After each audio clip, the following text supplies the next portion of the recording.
So hello everyone, welcome back to channel. आज हम दोस्तों इस चैनल पे स्टार्ट करने वाले हैं ऊप्स विद जावा। दोस्तों ये जो सब्जेक्ट है हमारा, ये अभी न्यूली ऐड हुआ है हमारे सिलेबस में 4th सेमेस्टर के। इसका सब्जेक्ट कोड है BCS 403 और ये 4th सेमेस्टर में हमारा 3 क्रेडिट का सब्जेक्ट है और सबके लिए कंपलसरी है और काफ़ी इंपॉर्टेंट है। इसका 70 नंबर का पेपर आएगा और इसलिए मतलब आपको है ना ये करना ज़रूरी है। और इसका पहले से कोई भी वीडियोस वगैरह अपलोडेड नहीं है यूट्यूब पर। मैंने देखा जितने मतलब कोर्सेज वगैरह हैं, तो आपको कोर्सेज वगैरह लेने की ज़रूरत नहीं है क्योंकि इस चैनल पे आपको ये वाला सब्जेक्ट पूरा कंप्लीटेड मिल जाएगा। ठीक है, तो आपको बस रेगुलर क्या करना है, वीडियोस को देखते रहना। वीडियोस अपडेट होती रहेंगी। ये जो नीचे मैंने डिस्क्रिप्शन में प्लेलिस्ट दे रखा है इस सब्जेक्ट के लिए, तो आप उसमें बस देखते रहना, वहाँ पे वीडियोस अपनी अपडेटेड रहेंगी। ठीक है, तो इस वीडियो में हम देखने वाले हैं एक तो जावा का इंट्रोडक्शन, क्योंकि ये जो हमारा पहला टॉपिक रहेगा इस यूनिट का वो इंट्रोडक्शन रहेगा। ये 3 या 4 पार्ट्स में डिवाइडेड है यूनिट, सो वो सारी पार्ट्स आपको जल्दी ही मिल जाएंगे इस चैनल पर। आपको बस क्या करना है, प्लीज चैनल को सब्सक्राइब कर लेना और नोट्स के लिए आप टेलीग्राम चैनल को ज्वाइन कर सकते हो। ठीक है, तो सबसे पहले हम देखते हैं जावा। ठीक है, जावा को यूज हम क्यों कर रहे हैं। ठीक है, वाई जावा इज इम्पोर्टेंट। और यू कैन से आप यहाँ पर है ना, मतलब जावा वाई जावा की जगह पे व्हाट इज जावा, यानी कि जावा के फीचर्स वगैरह भी लिखकर आ सकते हो। ठीक है, so Java is a programming language. ये तो आप सबको पता है, जावा एक प्रोग्रामिंग लैंग्वेज है क्योंकि इससे हम प्रॉब्लम सॉल्व करने के लिए प्रोग्राम्स लिखते हैं। एंड अ प्लेटफॉर्म, देखो ये इंपॉर्टेंट है, प्लेटफॉर्म है। ठीक है, जावा एक हमारा प्लेटफॉर्म है। जो हमारा JRE है, जावा रन टाइम इन्वायरमेंट, ठीक है, वो एक हमारा प्लेटफॉर्म है। जावा है ना, मतलब जैसे आपकी जो मशीन है, आपका जो OS है, जैसे कि विंडो है या फिर मैक है, वहां पर जावा रन नहीं होता। ठीक है, जावा अपना एक इन्वायरमेंट लाता है। ठीक है, जो भी आपका OS होता है उसके ऊपर एक वर्चुअल इन्वायरमेंट बनाता है जावा और फिर उसके ऊपर रन होता है। ठीक है, तो इसके लिए हम कहते हैं जावा एक प्लेटफॉर्म भी है। एक तो प्रोग्रामिंग लैंग्वेज तो है ही, लेकिन वो एक प्लेटफॉर्म भी है। ठीक है, it is a high level language. ये एक हमारी हाई लेवल लैंग्वेज है क्योंकि देखो लो लेवल लैंग्वेज तो हमारी बाइनरी कोड होती है जो कि कंप्यूटर को समझ में आती है, लेकिन हाई लेवल लैंग्वेज है जिसे कि ह्यूमन सीख सकें। ठीक है, रोबस्ट है। रोबस्ट का मतलब होता है कि इसके अंदर एक्सेप्शन हैंडलिंग है। ठीक है, एरर हैंडलिंग है। कोई भी अगर एरर आता है तो उसे हैंडल करने की पावर है। ठीक है, ऑब्जेक्ट ओरिएंटेड है, यानी कि इसके अंदर ऑब्जेक्ट और क्लासेस के बारे में पढ़ेंगे। एंड सिक्योर प्रोग्रामिंग लैंग्वेज, ये और हमारी क्या है, सिक्योर है। ठीक है, सो ये हमारी जावा, वाई जावा। ठीक है, सो आपका सिलेबस के अंदर पहला टॉपिक था तो हमने ये देख लिया वाई जावा। आई होप आपको ये सारे पॉइंट समझ में आ गए होंगे। ठीक है, इन सब का मतलब अगर आपने समझ लिया ना, आप जावा के फीचर्स में और मतलब जावा की इंपॉर्टेंस में, इन सब में लिखकर आ सकते हो आराम से। फिर है हमारा हिस्ट्री ऑफ जावा। ठीक है, सो हिस्ट्री ऑफ जावा काफी इंटरेस्टिंग है, बिल्कुल स्टोरी की तरह बताता हूँ आपको। Java project initiated in 1991 by James Gosling, Mike Sheridan and Patrick Naughton. ठीक है, इन सब के द्वारा जावा प्रोजेक्ट इनिशिएट हुआ था कब, 1991 में। और उसको क्या इस मतलब इन तीनों की टीम को क्या नाम दिया गया था, ग्रीन टीम दिया गया था एट सन माइक्रो सिस्टम। ठीक है, यहाँ पर एक कंपनी थी, वहां पर मतलब एक लैब होगी बेसिकली, वहां पर ये जो तीनों थे ये काम कर रहे थे किस पे, जावा प्रोजेक्ट पर। सो बेसिकली ना इनका मतलब एक काम था, ये सेटअप बॉक्स बना रहे थे, छोटे छोटे small embedded system like setup box. So इसके अंदर ये C++ का यूज कर रहे थे, लेकिन आपने अगर C++ यूज किया ना, थोड़ी सी हार्ड है। ठीक है, C++ इतनी ज्यादा इजी नहीं है, थोड़ा सा हार्ड लेवल लैंग्वेज होती है, गेम्स वगैरह के लिए यूज होती है, तो वो थोड़ी सी हार्ड है। ठीक है, तो उसके सिंटेक्स इतने इजी नहीं होते।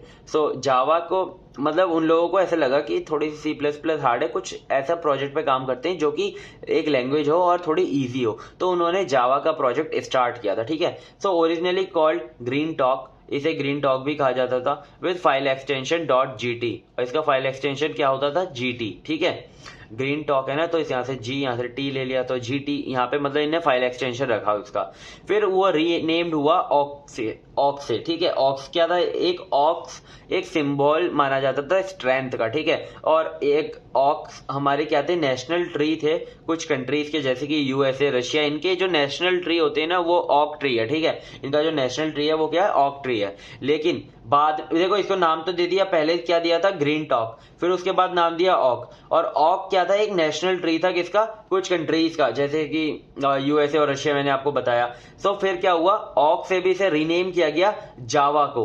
ठीक है। जावा जावा दिया गया इसका नाम। क्यों दिया गया जावा? क्योंकि इसका जो ट्रेडमार्क इशू आ रहा था किसके साथ? ऑक टेक्नोलॉजीज के साथ। पहले से ऑक मतलब पहले से नाम रजिस्टर्ड था, तो इसके लिए उसके साथ थोड़ा ट्रेडमार्क का इशू आ रहा था, इसलिए हमने उसका नाम उन लोगों ने जावा रख दिया 1995 में। इन डेट्स को याद रखना। और ये थोड़ी सी स्टोरी तो आपको समझ में आ रही होगी, ये तो आप लिख दोगे, ठीक है।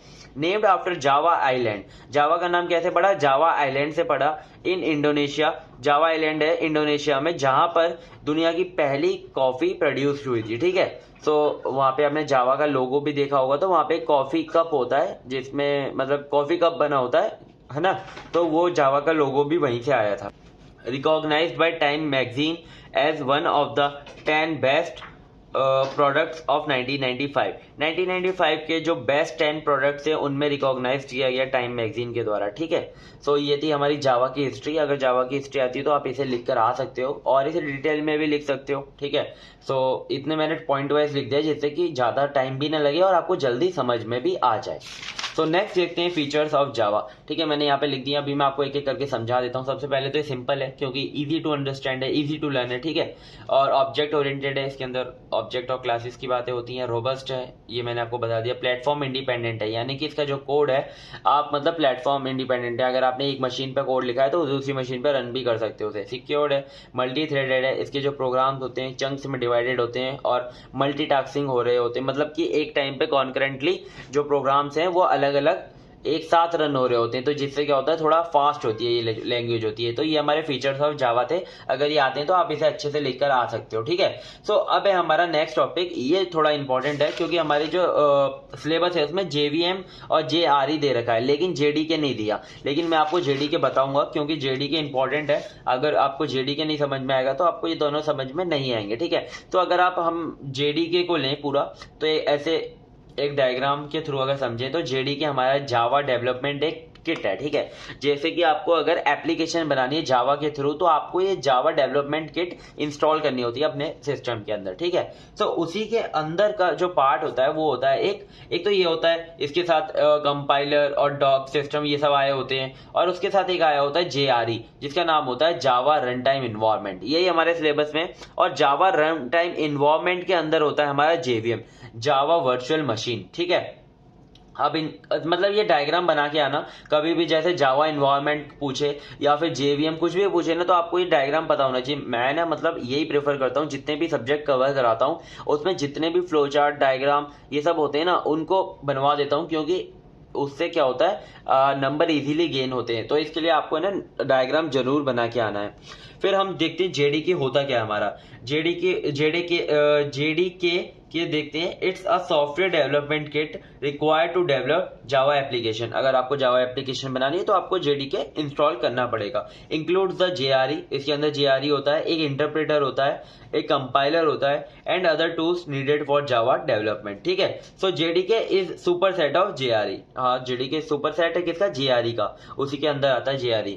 सो ये था हमारा JDK। अब देखते हैं JRE होता क्या है। It's a part of JDK, ये हमारा एक पार्ट है JDK का, but can be downloaded separately. लेकिन आप देखो JRE किसके लिए यूज होता है? जावा एप्लीकेशन को रन करने के लिए यूज होता है। लेकिन JDK किसके लिए यूज होता है? जावा एप्लीकेशन को डेवलप करने के लिए यूज होता है। ऐसा भी हो सकता है ना कि आप एक एप्लीकेशन के यूजर हो, ठीक है, तो आपको JRE की जरूरत पड़ेगी, लेकिन आप उस एप्लीकेशन के डेवलपर हो तो आपको JDK की जरूरत पड़ेगी, ठीक है। तो JRE अलग से भी आप इंस्टॉल कर सकते हो, लेकिन JRE आपको इंस्टॉल करना पड़ेगा अगर आपको जावा की एप्लीकेशन को रन करना है, ठीक है। सो आपको पता नहीं चलता क्योंकि पहले से ये प्री इंस्टॉल आते हैं आपके सिस्टम में, तो वो मतलब आपको इंस्टॉल नहीं करने पड़ते, इसलिए आपको समझ में नहीं आता कि JRE है क्या। प्रोवाइड द लाइब्रेरीज, ये हमारी लाइब्रेरीज को प्रोवाइड कराता है। जैसे कि यहाँ पे देख सकते हो सेट ऑफ जावा लाइब्रेरीज किसके अंदर आ रहे हैं? JRE के अंदर आ रहे हैं।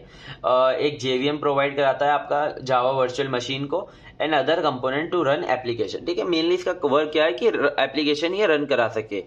Does not have tools and utilizer for developer like compilers, ठीक है। सो इसके पास डेवलप करने के लिए कोई चीजें नहीं होती, बस रन करने के लिए होती है।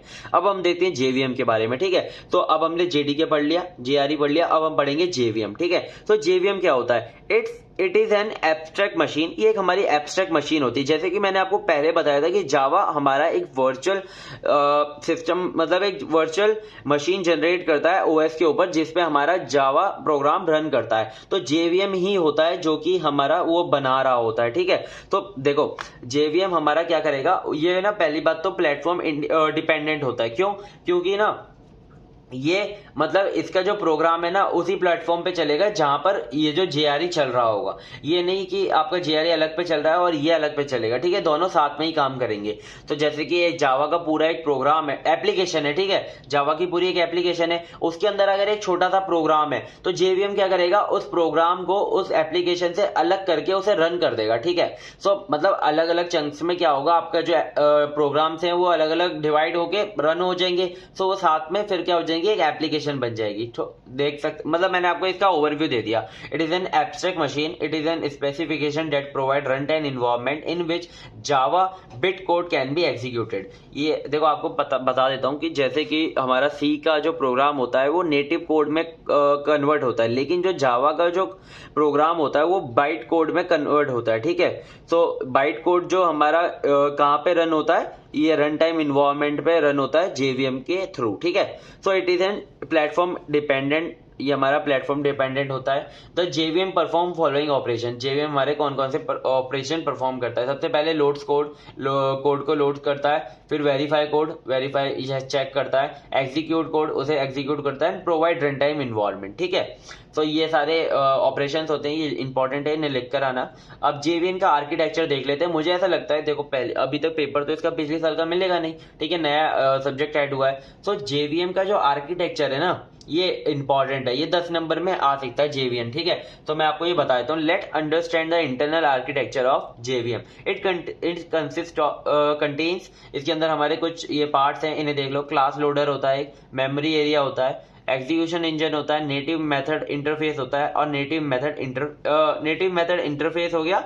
और ये नहीं होता हमारा, ये हटा देते, ठीक है, ये मैंने 2 बार लिख दिया गलती से। तो memory area, execution engine, native method interface, ठीक है। तो नेक्स्ट देखते हैं अच्छे से इसका पूरा डायग्राम, क्योंकि देखो डायग्राम इंपॉर्टेंट है, इन्हें याद रखना। सबसे पहले हमारा जावा रन टाइम सिस्टम है ये पूरा। इसके अंदर सबसे पहले आता है क्लास लोडर, ठीक है। तो क्लास लोडर हमारे जो कि आपको नाम से पता चल रहा है, क्लास को लोड करते हैं, ठीक है। तो ये भी हमारे क्या होते हैं, 3 तरह के होते हैं, ठीक है। लोड्स क्लास फाइल, ये क्लास की फाइल को लोड करते हैं। इसके 3 तरह के होते हैं, 3 मतलब इसके अंदर पार्ट्स होते हैं, बूटस्ट्रैप, एक्सटेंशन, सिस्टम एप्लीकेशन, ठीक है। बूटस्ट्रैप क्या करता है, हमारी rt.jar इन्हें इस वाली एक्सटेंशन को, इस वाली फाइल को मतलब एग्जीक्यूट करता है। सो अभी मैं आपको ये बता रहा हूँ, अभी आपको ज्यादा इसके अंदर डीप जाने की जरूरत नहीं है, जितना बता रहा हूँ उतना समझ लो। आगे हम प्रोग्राम भी करके देखेंगे, कोड भी करके देखेंगे, जब आपको अच्छे से और समझ में आएगा जावा, जब आप रन करोगे। अगर आपको जावा लैंग्वेज आती है तो आपको बहुत ईजिली सब कुछ समझ में आ जाएगा। लेकिन थ्योरी पार्ट होता है ना, अगर कोडर भी इतना नहीं पढ़ते थ्योरी पार्ट को,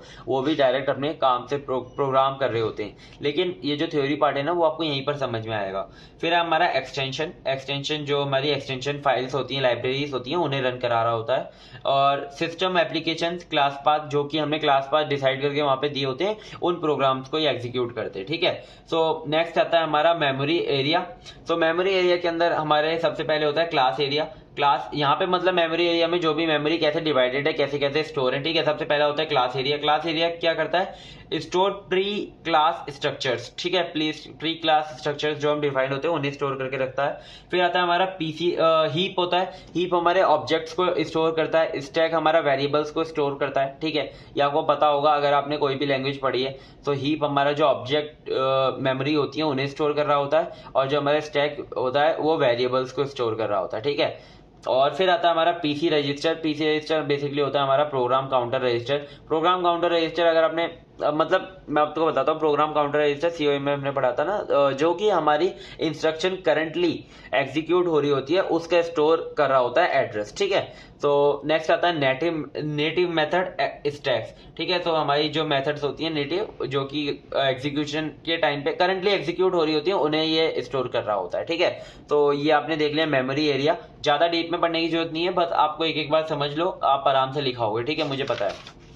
जो जेवीएम आएगा ना पेपर में, तो पूरा जेवीएम यहाँ से यहाँ तक लिखना, फिर आर्किटेक्चर बना के आना और फिर इसे और अच्छे से डिफाइन कर देना। ठीक है, मैंने यहाँ पे पॉइंट वाइज डिफाइन कर रखा है। फिर है हमारा एग्जीक्यूशन इंजन। एग्जीक्यूशन इंजन क्या करता है, इसके अंदर होता है हमारा interpreter, compiler and all the functions of OS. ठीक है, जो हमारे ओएस के बेसिकली फंक्शंस होते हैं वो सब एग्जीक्यूशन इंजन के अंदर आते हैं। फिर आता है हमारा नेटिव मेथड इंटरफेस। इसका जो इंटरफेस होता है वो ये होता है। ठीक है, फिर आता है जावा नेटिव लाइब्रेरीज। ये सारी, ये इसके पार्ट नहीं है, ये पूरा आप ये ना इतना आप करके आना। ठीक है, आर्किटेक्चर में ये जो हमारी नेटिव लाइब्रेरीज होती हैं वो जो रन हम यूज कर रहे होते हैं एप्लीकेशन के अंदर। ठीक है, तो ये होता है हमारा क्या जेवीएम का आर्किटेक्चर, इंटरनल आर्किटेक्चर। ठीक है, इसे आप बना के आना अगर आता है तो। फिर हम नेक्स्ट देखते हैं जावा सोर्स फाइल स्ट्रक्चर। इसके अंदर बेसिकली ये मतलब है जावा सोर्स फाइल स्ट्रक्चर का कि देखो जावा आपका जो प्रोग्राम होगा उसके अंदर सिर्फ एक पब्लिक क्लास होगी। ठीक है, उसके अंदर जब आप क्लासेस बनाओगे, अभी मैं आपको आगे बना के दिखाऊंगा। ठीक है, स्टार्टिंग में दे दिया इसके सिलेबस में, इसके लिए बताना पड़ रहा है, वरना स्टार्टिंग में नहीं बताना चाहिए ये सब।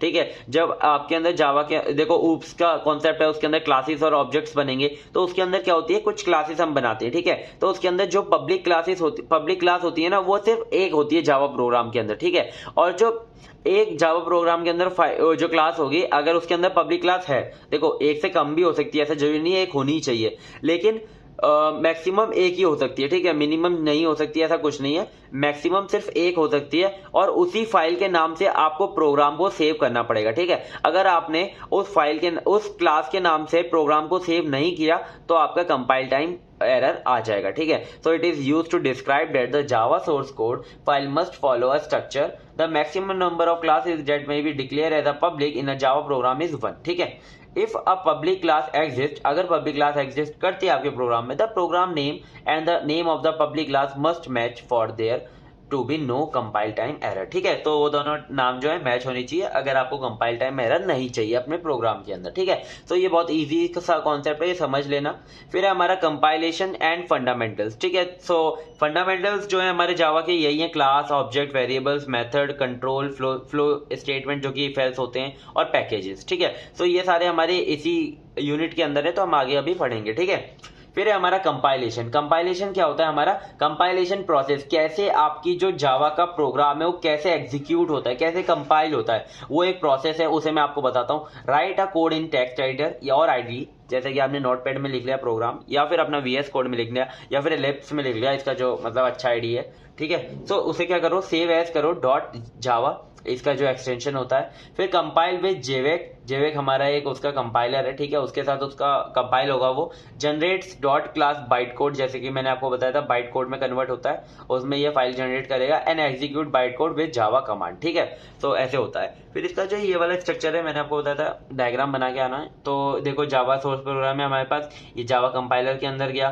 फिर उसने कन्वर्ट किया इसे जावा बाइट कोड में, फिर बाइट कोड का जो आपकी जो फाइल सिस्टम थी वो गया आपका बाइट कोड वेरीफायर में, फिर वेरीफायर ने इसे पहुंचा दिया जेवीएन में, जेवीएन में इसे किस पे पहुंचा दिया, ऑपरेटिंग सिस्टम पे, यानी कि जो वर्चुअल ओएस आपका जनरेट होगा वहां पर आपका जेआरई पे, यानी कि जावा रन टाइम एनवायरमेंट पे जो आपका प्रोग्राम एग्जीक्यूट होगा, और यहाँ पे जो प्रोग्राम होगा वो रन हो जाएगा। ठीक है, जैसा कि आपको डिजायर्ड आउटपुट चाहिए वो मिल जाएगी। तो फंडामेंटल्स आपके मैंने बता दिए। तो ठीक है, इतना था इस लेक्चर के अंदर।